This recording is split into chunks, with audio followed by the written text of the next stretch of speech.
This is the People's Institute definition of racism, and we're not the only folks that use it. There's lots of different organizations in the country that use this. I don't think that racism is only white people being racist against like other minorities. I think like minorities can be racist against like white people too. Are we talking about individual meanness or collective power?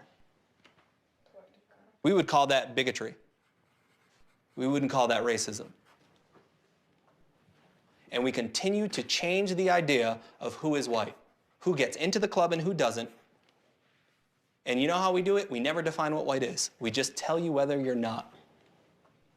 We would also say that it's only white people that could be racist, that are racist, and that people of color cannot be.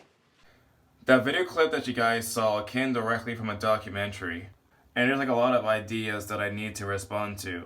The first thing that I have to say is that when people say that minorities cannot be racist against white people, that's a very dangerous message to send towards young people. One thing that you learn as an adult is a sense of self-responsibility.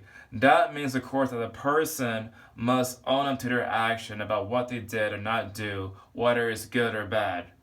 By telling minorities that you cannot be racist against white people, what you're trying to say is that minorities don't have a sense of self-responsibility when they hurt somebody because of their skin color. Also, if we're going to play the game that racism requires institutionalized power, what about countries in Africa that openly discriminate white people based upon their skin color who are farmers? By that logic, because the black people are in power, they can in fact be racist against white people. Or what about the cases in China or in Japan where they openly discriminate against a foreigner? I'm pretty sure they're using, of course, a form of racism against minorities too. This is why I say that the anti-racists are like the biggest racists ever.